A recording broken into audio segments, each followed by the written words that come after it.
got me a little setup now. Shoot, I'm gonna start. I may be more consistent now, y'all, with videos, because trying to do them when I'm outside,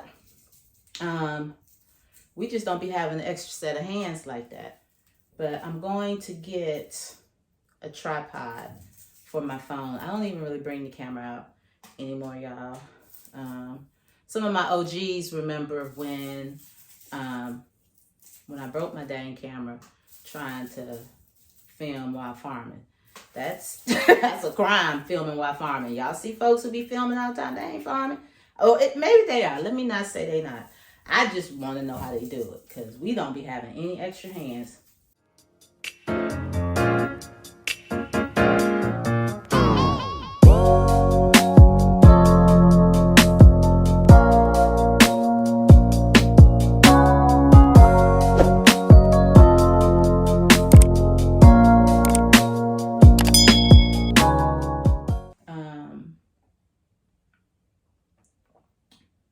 Fix the tea with the peppermint because it's fall. I'm turning the fan on, y'all. Hold on. But anywho, y'all look at that beautiful peppermint. And what I'm doing is I'm taking it off some of the little stems and putting those in compost, because we really do be trying to give y'all, the most quality. And so if you see stems in like one of our blends, that means the stems have some, a lot of times the stems do have medicinal power, but we don't necessarily use them in teas, because that can also weight down a product. And we want y'all to get as much as you can, as much value as possible. Yeah, so let's just have a little chat. Let's just have a little moment, a little talk. I would like to address a question that I get asked frequently, more than anything else, and that is how to get started farming.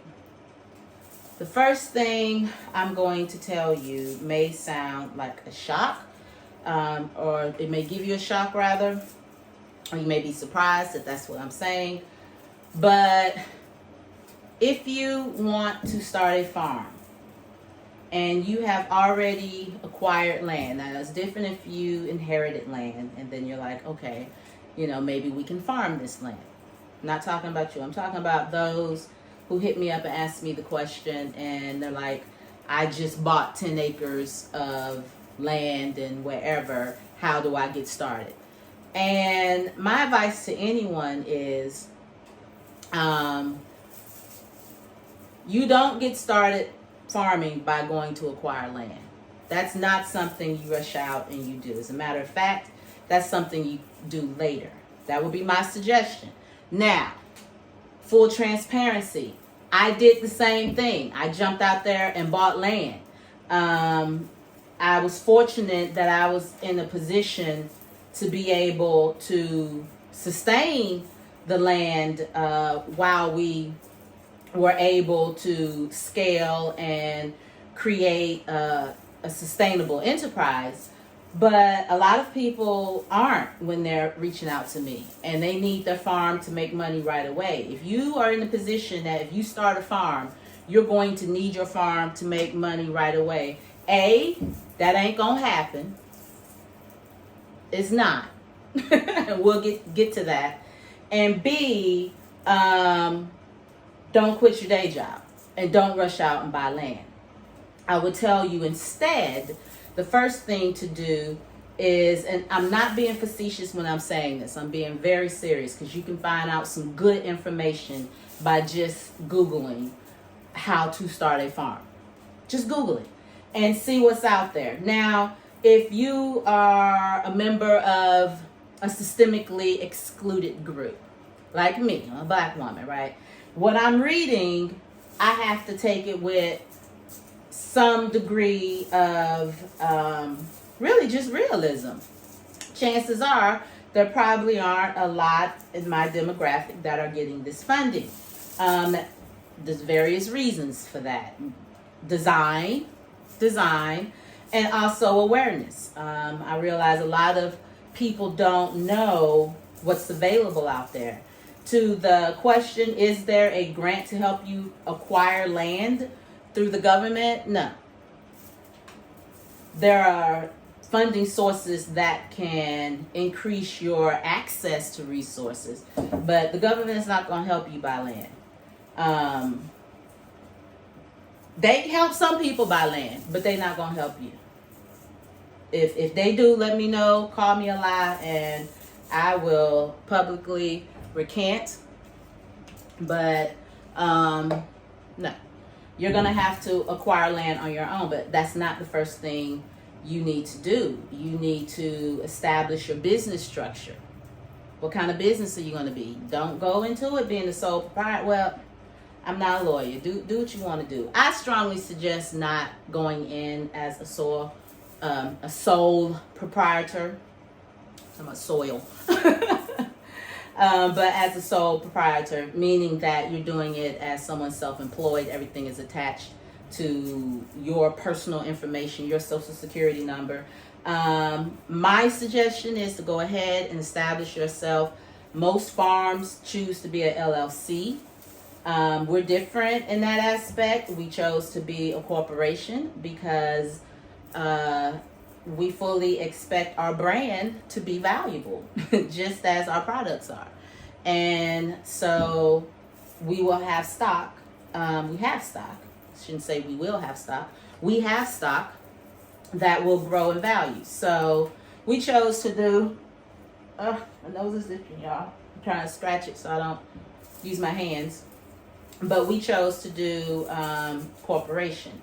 A lot choose to do, like I said, LLC. And we prefer, we suggest S corporations if you want to keep it within your family. C corps, cool, I guess, but you pay more in taxes and stuff. But again, I'm not a tax professional. This goes to my second point of what you can be doing before you rush and buy land. Go speak with some professionals. Sit down with a real estate agent who is skilled in land purchases.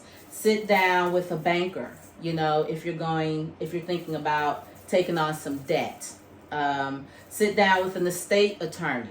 How is this going to be structured? What's the succession plan if something were to happen to you? Do you have a will?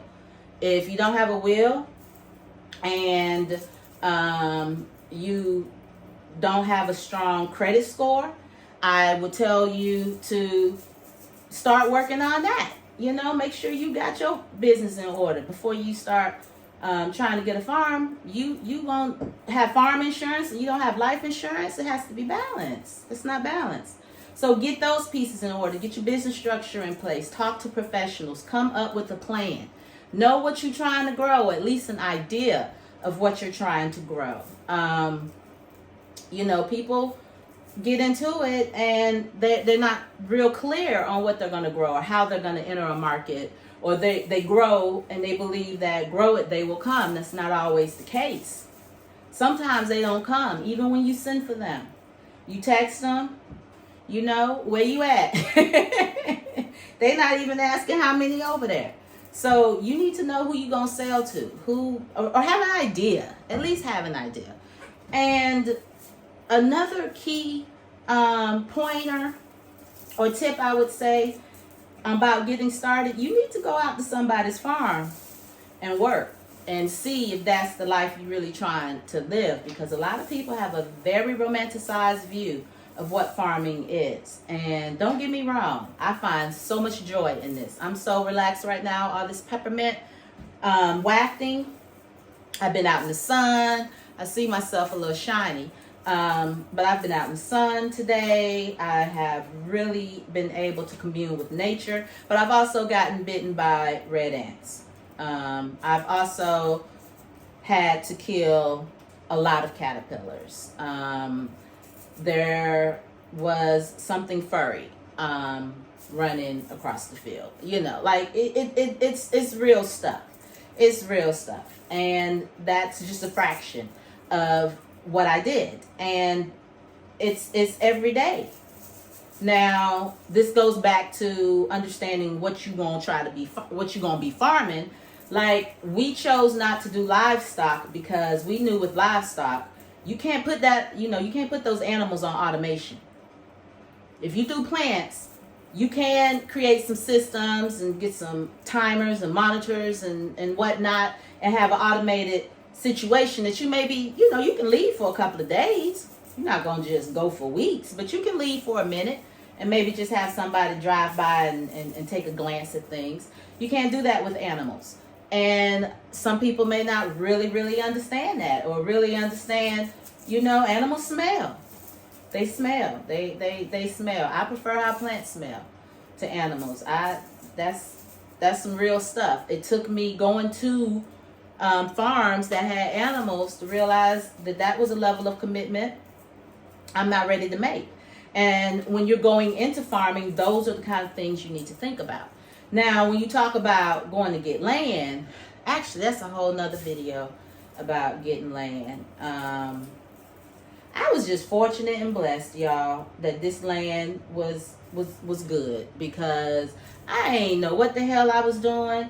And now, after the fact, I realized the real estate agent I had at the time, he ain't know nothing for real about acquiring land. If he did, he really didn't share the knowledge as much. And I'm just fortunate. But I see a lot of people buying some land and they be like, it was real cheap and nothing's growing on it.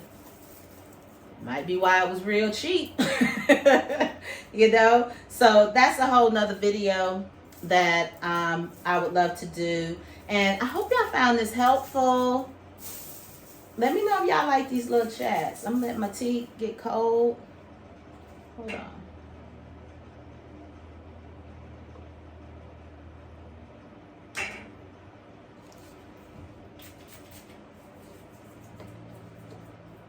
It's just a thing. It's a thing.